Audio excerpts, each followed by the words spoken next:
با درود به بینندگان بینیات عزیز رادیو زودی، شعله گلخوج هستم. ساعتی تا با وقت پرکت در خدمتتون و با خبرهای تازه تاجیکستان و جهان.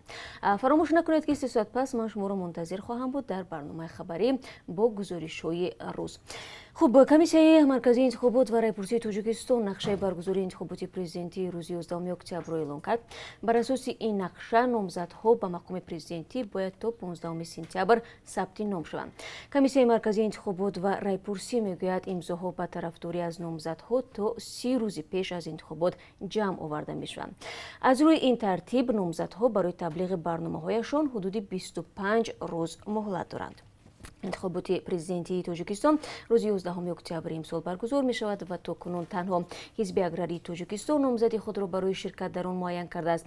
احزاب دیگر روزهای نزدیک معین می کنند که آیا نامزد پیشنهاد خواهند کرد یا نه. کمیسیه مرکزی انتخابات و رایپرسی تاجیکستان شماره پیشکی عمومی انتخاب کنندگان در کشور را 4,900,545 نفر اعلام کرد که روز انتخابات پرزیدنتی در 68 حوزه رای خواهند داد. شماره فوتیدگان صدمه نقلیاتی در ناحیه عبدالرحمن جومی به 4 نفر رسیده است. وزارت کارهای داخلی صبح امروز تفصیلات صدمه را نشر کرد. به قبل منبع ماشین زیل تحت اداره اصحاب‌الدین رجب‌زاده 24 ساله ضمن بازگشت از سمت آرامگاه دهه بوستون به چقوری بلندیش 16 متر چپه شده است. در نتیجه مسافرانی در داخل باردون автомاشین بوده، یک نابالغ و 3 تن دیگر که ساکن جماعت دهاتی غیوسفی ناحیه مذکور بودند جراحات وزنی برداشته در بیمارخانه به هلاکت رسیدند. از روی این حادثه تحقیقات ادامه دارد. هر سال 18 август در تاجیکستان همچون روز پزشکان و کارمندان دیگری سوهای تیب تجلیل می شود.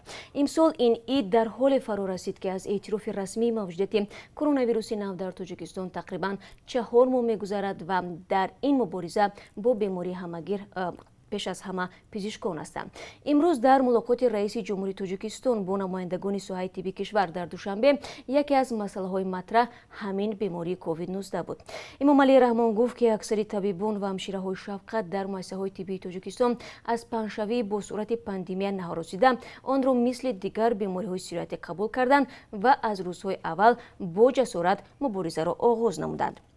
پرزیدنت در ادامه افزود در دوره پاندمی کووید 19 در تاجیکستان 60 کارخانه با استحصال نقاب‌های طبی و 20 کارخانه با استحصال لباس‌های مخصوص محافظتی مشغول شده. تا 15 آگوست زیاده از 10 میلیون دانه نقاب طبی و 56,000 لباس مخصوص طبی استحصال نمودند. همچنین در مبارزه با کرونا ویروس صورت حساب مخصوص وزارت تندرستی بیش از 4 میلیون سومانی برای خریداری داروواری و تجهیزات صرف کرده است.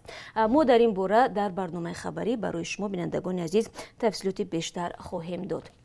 و دوستان، باوری دارم که حالا اکثریت سوال شما در باره سنه برقرار شدن پروازهای دائمی بین تاجیکستان و روسیه و گشودن مرزها است. در این باره فعلا نوگانی نیست و ما این موضوع را پیوسته پیگیری داریم و حتما برایتان اگر خبری شد یکم شده معلومات میدیم. امروز در عرفه تجلیل 101 سالگی استقلال افغانستان شهر کابل مورد حمله موشکی قرار گرفت. وزارت امور داخلی افغانستان میگوید موشک‌ها از بالای 2 ماشین از سمت شرق و شمال پایتخت افغانستان پرتاب شده بودند. وزارت تفصیلات بیشتر نداده است. خبرگزاری تولونیوس نوشته است که کم از 4 موشک پرتاب شد که بر اثر آن چند تن به بیمارستان انتقال یافتند. به قول خبرنگار ریترز موشک‌ها در نزدیکی سفارت‌ها و نمایندگی‌های دیپلماتی به زمین برخوردند.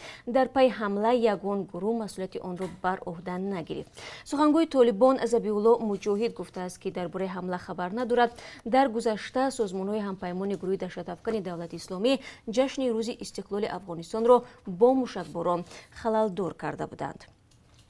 کمیته ایالت‌های فوق‌العاده تاجیکستان میگوید جسد زنی 30 ساله ساکن ناحیه رشت را بعد جستجو یک روزه از دریا پیدا کرده. این زن روز 16 آگوست خود و 3 کودکش را به دریا انداخته بود.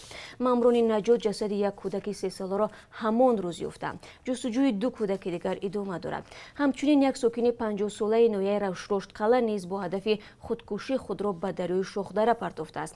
غواصان تا حال نتوانستند جسد مرد را پیدا کنند. то соли 2023 қурби $1 амрикоӣ дар баробари сомонӣ метавонад то ба 11 сомониву 67 дирам боло равад. Чунин қурби долларро ҳукумати Тоҷикистон пешбинӣ кардааст. Тибқи пешбинӣ ин санад интизор меравад қурби $1 то поёни соли 2020 то сатҳи 10 сомониву 69 дирам бирасад. ҳоло Бонки миллии Тоҷикистон арзиши $1-ро 10 сомониву 31 дирам таъин кардааст. бино ба пешбинии ҳукумат дар соли 2021 қурби $1 ба 11 сомонӣ ва соли 2022 ба 11 сомониву 33 дирам хоҳад расид. бори охир дар Тоҷикистон моҳи марти соли 2020 қурби сомонӣ дар баробари доллар ба таври қобили мулоҳиза афтид. Бонки миллии Тоҷикистон рӯзи 20 март қурби сомониро дар баробари доллари амрикоӣ якбора 5% поин овард ва арзиши $100 расман ба 1020 сомонӣ баробар шуд. он замон Бонки миллии Тоҷикистон ин равандро таъсиҳи якдафаина номид ва гуфт паҳншавии коронавирус дар ҷаҳон ба иқтисоди Тоҷикистон бевосита таъсири манфии худро расонд. ва вазорати корҳои дохилии Тоҷикистон ронандаи 32-солаеро боздошт кардааст. Мингалиев Журабек ба он муттаҳам мешавад, ки 4 пиёдагардро пахш кардаву аз ҷои ҳодиса фирор намудааст. ҳодиса 6 август дар ноҳияи шаҳри Туз ба амал омад. ба қавли вазорат, гумонбар дар ҳолати мастӣ будааст. ҳангоми ҳаракат дар маҳалли аҳолинишин суръати мошинашро аз меъёри муқаррар гардида зиёд мекунад ва бо қисми пеши мошинаш сараввал ба як сарчорвои калони шохдор бармехӯрад ва баъди ин ба қисмати канори роҳ баромада 4 нафар аз пиёдагардон, ки сокинони деҳаи Чинор буданд, пахш мекунад. ҷабридаҳо дар ҷои ҳодиса ба ҳалокат расиданд. дар нисбати боздоштшуда парвандаи ҷиноятӣ оғоз гардааст. бинандагони азиз, ин чанд хабари тозае буд, ки то ин соат ба дасти мо расид. бо хабарҳои бештар аз ин ман ҳамаи шуморо баъд аз 3 соат дигар дар пахши мустақими барномаи хабарӣ мунтазир хоҳам буд. агар то он вақт шумо хабаре доред, наворе доред, ки мехоҳед дар радиои озодӣ пахш шавад, лутфан дар ихтиёри мо бигзоред. мо таҳқиқ мекунем ва пешниҳоди шумо аз он хоҳем кард. то он дам худро эҳтиёт кунед ва худо нигаҳбонад.